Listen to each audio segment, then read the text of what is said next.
Sup everyone, I'm your female otaku and I'm here to review episode 1. Turns out this is episode 1. My friends and I, we were talking for the past week. We weren't really sure if last week's episode was episode 1 or episode 0, but no, last week was definitely episode 0 and this is episode 1. So, I'm here to review episode 1 of Tales of Zestiria, the X. Well, a couple of you guys are telling me that it might be pronounced the Cross.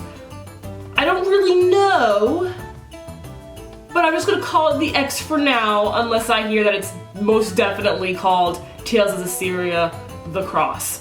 There's not too much really to say about this episode, but I really like the atmosphere. I just want a high fantasy anime. I think I mentioned this last week, you know, something with that Rage of Bahamut Genesis feel, the whole let's go save the princess, let's go on a quest type anime, and I'm getting that. I'm really happy. We're having all the classic tropes of a high fantasy genre. We don't really get too many high fantasy anime, you know, normally you get a bunch of those throughout the year with movies and TV shows, you know, Game of Thrones, you know what I'm saying? But it's really nice to see an anime follow the classic tropes of a high fantasy anime, and that's all I really want. I mean, if it turns into something more, awesome.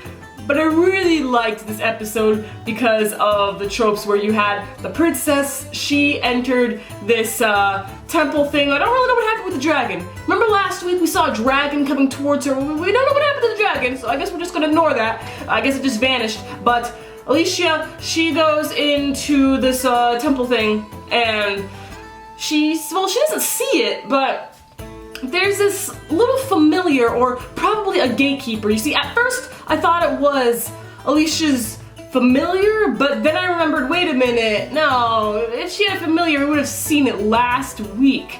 Plus, it looked like that she didn't notice it existed, so I am assuming that that little familiar is actually like the guardian or the gatekeeper of that whole shrine, or like the top of the Asgardian ruins. That thing was so freaking cute. I normally don't really like familiars, but that was just too adorable, okay? It kept on trying to get Alicia's attention. It was just like, hey, and then this is adorable. It started fighting, it was like, plop, plop, plop, and then, whoo! I sound like Hinata from Haikyuu. I sound like Hinata!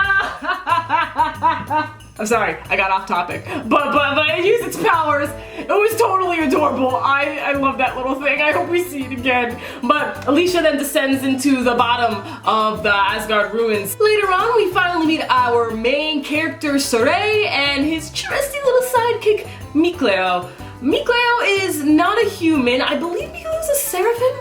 I think. I could be wrong. I kind of zoned out during the whole seraphim speech, so I should probably go back and watch that. But I think Mikleo was like a seraphim or something like that. And he seems to not really trust humans too much, however he's okay with Sorei. And him and Sorei just travel throughout the ruins, and we get some grade A animation. Of course, we got some beautiful waterfall. Oh my gosh, I swear, the water. Everyone is talking about the water with Tales of Zestiria, the X, but how could you not? I mean, did you see the water in this episode? Oh my goodness. The only time I thought that the animation was weak was when Sorei was walking up the mountain. He kind of, like, here's the mountain. Instead of, like, you know, trying to trudge his way up, he was just like, that's how he was. Just it definitely looks like a video game there. It really did. And the rocks weren't animated too well, but I was fine because, you know, they're spending so much money anyway on like water, so I can forgive them for a couple of mountains. So it's fine. I'm okay with it. And in the end, Sorei and Mikleo meet Alicia, and they're gonna probably fanboy about the whole shepherd legend, which I'm pretty sure our main character, Sorei, is the shepherd because he's the main character. Like I said, not too much to really talk about this episode. I just really liked the high fantasy feel with traveling throughout the ancient ruins, and then there's the legend of the chosen one, and they're gonna have to go through secret passageways. There are booby traps and stuff, so they're doing everything that I want, so I'm okay with that. Catch them later as I live react to chapter 183 of Nanatsu no Taizai, and also live react to Mob Psycho 100. And I'm gonna try to review Taboo Tattoo today as well. We'll see. I'm pretty tired. I'm a female otaku. Sayonara.